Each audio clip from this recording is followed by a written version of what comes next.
Europe in the 1930s was a continent with a severe psychological hangover. The Great War had killed around 20 million people, and for what? A bunch of new, confusingly drawn countries and a generation of young men with phantom limb pain. The prevailing mood wasn't never again so much as please God, not again. This desperation gave birth to a policy that would become a historical punchline: appeasement. It sounds weak now, but back then it felt like the only sane option. The logic was simple. Give the angry man with the mustache what he wants, and surely he'll calm down and stop shouting. It was the geopolitical equivalent of giving a screaming toddler a chocolate bar in the middle of a supermarket. What could possibly go wrong? The first item on the wish list was a piece of Czechoslovakia called the Sudetenland. Now, Czechoslovakia was one of those new countries stitched together after World War I, and it had the unfortunate feature of including 3 million ethnic Germans, mostly in this Sudeten region. A certain powerful German leader started making a lot of noise about how these Germans were being terribly oppressed. Were they? Not really. But in the 1930s, you didn't need truth, you just needed a good radio broadcast. He propped up a local stooge named Konrad Henlein to be the face of the liberation movement. Their demands for autonomy were cleverly designed to be impossible for the Czech government to accept, creating a perfect excuse for a manufactured crisis. It's a classic strategy: demand the unreasonable, then act offended when you don't get it. Stepping onto the stage was British Prime Minister Neville Chamberlain, a man armed with an umbrella and an unshakable belief in the reasonableness of unreasonable people. Chamberlain was convinced that this whole mess could be sorted out with a firm handshake and a civilized chat. He had an almost touching faith in personal diplomacy. So, despite having almost no experience with air travel, he flew to Germany not once, but 3 separate times to meet with the German leader. His goal was to understand the man's grievances and find a compromise. The German leader's goal was to see how much he could get before the old man with the umbrella just handed him the keys to Europe. One of them was about to be very successful. The first meeting at Berchtesgaden went swimmingly, if your definition of swimmingly is agreeing to carve up another country. Chamberlain flew back, convinced the French to agree, and presented the deal to the Czechs, who were essentially told to accept or fight Germany alone. Then he flew back for a second meeting at Godesberg, feeling quite proud of himself. But the German leader had changed his mind. Now he didn't just want the territory, he wanted it immediately, with German troops marching in. This was no longer a negotiation, it was an ultimatum.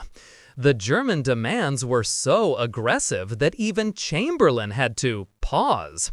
For a brief moment, war seemed inevitable. The world held its breath, completely unaware that the fix was already in. To resolve the crisis, a 4-man conference was hastily arranged in Munich on September 29, 1938. In attendance, Chamberlain for Britain, Daladier for France, Mussolini for Italy, and the German leader for, well, Germany. You might notice a name missing from that list. Czechoslovakia, the country whose fate was being decided, wasn't actually invited to the meeting. The Czech representatives were left in a hotel, occasionally being brought updates like worried parents in a hospital waiting room. Mussolini presented a compromise plan to save the day, which was, miraculously, almost identical to the German plan. It was all political theater. After a few hours, they all signed the paper. Czechoslovakia was officially on the menu. Chamberlain flew back to Heston Aerodrome a hero. He waved a piece of paper, the agreement he and the German leader had signed, and delivered one of the most famously wrong speeches in history. "Peace for our time," he declared to a wildly cheering crowd. He genuinely believed he had averted a catastrophic war and secured a lasting peace. Meanwhile, French Prime Minister Édouard Daladier flew back to Paris. He also saw a massive cheering crowd waiting for him. But Daladier, being a bit more grounded in reality, was horrified. He knew exactly what he'd just done. As the crowds roared their approval, he reportedly muttered to his aide, "Ah, les cons! Ah, the fools!" At least one of them knew what was coming. The peace lasted about 5 minutes. German troops marched into the Sudetenland on October 1, 1938. Czechoslovakia lost 70% of its heavy industry, a third of its population, and, most importantly, its entire system of border fortifications, which had been state-of-the-art. Without the Sudetenland's mountains and forts, the country was completely defenseless. A sitting duck, and the feeding frenzy began. Seeing that Germany was carving up the country, Poland decided to grab a slice of territory called Zaolzie. Not to be outdone, Hungary also annexed parts of southern Slovakia. Appeasement hadn't just pacified one aggressor, it had sent an open invitation to every other opportunist on the bloc.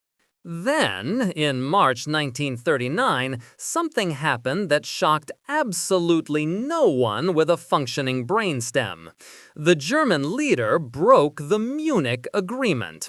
He summoned the elderly Czech president to Berlin and, under threat of bombing Prague into oblivion, forced him to sign over the rest of his country. German troops rolled into Bohemia and Moravia without a single shot fired.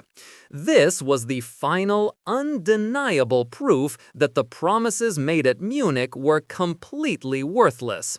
There was no longer any pretense of liberating oppressed Germans. This was pure, straightforward conquest. For Britain and France, the light bulb finally flickered on. They realized that the next country on the list, Poland, would need a real guarantee, not just another piece of paper. So, why did they do it? Was Chamberlain a naive fool, or a clever strategist playing for time? The truth is somewhere in the messy middle. Britain was militarily unprepared for war in 1938. The Royal Air Force was just starting to get its new Spitfire and Hurricane fighters. Public opinion was overwhelmingly against another war, and the British Empire's dominions weren't guaranteed to join in. America was busy being isolationist. Chamberlain's defenders argue that Munich bought a crucial year for Britain to rearm. His critics argue that it gave Germany a year to get even stronger and absorb Czechoslovakia's formidable arms industry. Perhaps the biggest failure was psychological, a fundamental inability to comprehend that they weren't dealing with a rational statesman who played by the rules, but with a fanatic who saw compromise as weakness. The Munich Agreement didn't prevent a war, it just guaranteed that the next one would be far worse. It became a permanent scar on the psyche of international relations. Ever since, the word Munich has been used as the ultimate political insult, a shorthand for cowardice and the disastrous consequences of pacifying aggressors. Every post-war leader has been terrified of being labeled the next Chamberlain. The lesson learned was that you can't reason with a bully who has a map and an army. It's a grim but enduring piece of wisdom, purchased at the price of one country's existence and, ultimately, a world war. A stark reminder that hoping for the best is not a foreign policy. If you enjoyed this video, please like, comment, and subscribe to our channel for more historical insights. Thanks for watching, nerds!